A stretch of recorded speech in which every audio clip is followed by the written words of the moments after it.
Mr. Warford updates. With Mr. Warford updates. With Mr. Warford updates. With Mr. Warford. What's up? Welcome to another episode of Updates with Mr. Warford. This is for my AP Human Geography people. We've been learning about regions. Okay, yesterday you watched a video.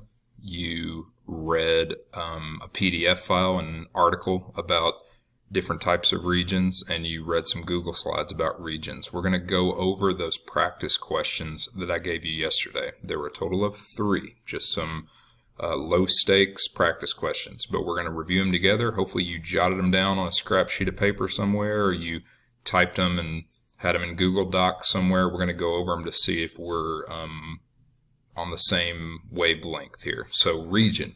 Areas that are bound together by common characteristics. Similar places and locations form common regions. And sorry, my webcam is affecting what you can see here. So our check for understanding.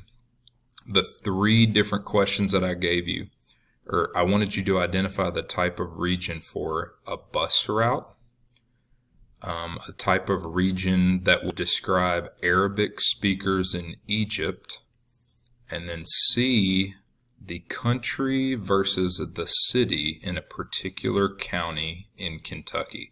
Now, some of these, like B, you may have needed to do a quick Google search, and you can do that right now if you weren't sure about what type of region that would be. Maybe you didn't have any background on world languages, and that's perfectly fine. But I wanted you to get some practice in of trying to figure out different types of regions.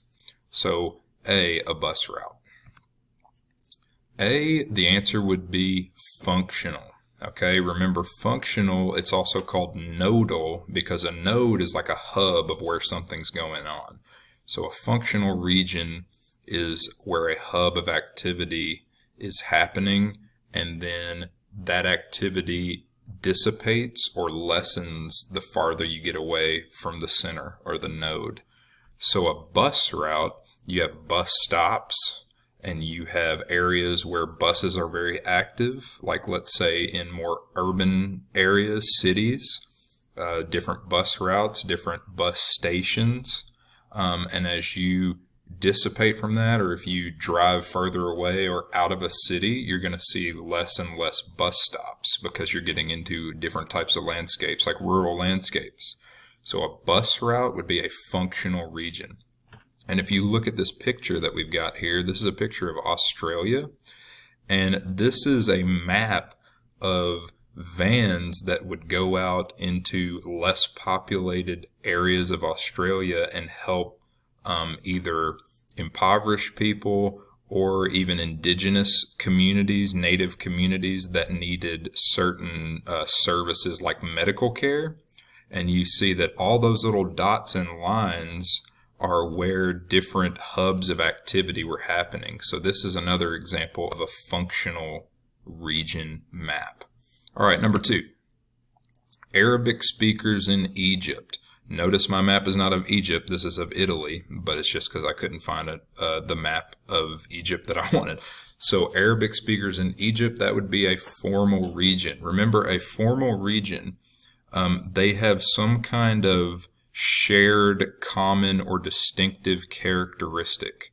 And in this case, and again, it's okay if you didn't know this off the top of your head, but Arabic is the major language of Egypt.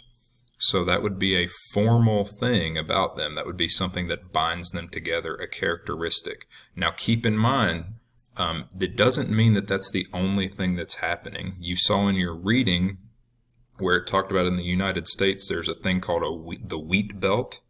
There's a thing called the corn belt, where that's a major crop that's grown in a particular area of the United States. It doesn't mean that the only thing you're going to find there is corn. People don't just produce corn and nothing else, but it's a major part of that area, so it's a formal region. Okay? And then last but certainly not least, rural versus city, or the country versus the city in a particular county in Kentucky. Okay, if you're from Kentucky, and if you're from any place that's more of a rural area, You've probably heard somebody refer to the city and the country. She lives out in the country. He lives in the city. But here's the thing about that. It is perceptual, okay? What is a city to one person may mean a completely different thing to another person.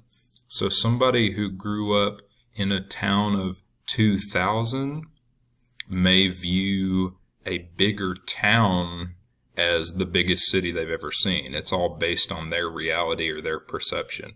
Somebody from LA, Los Angeles, moving to Spencer County, Kentucky will think of it differently.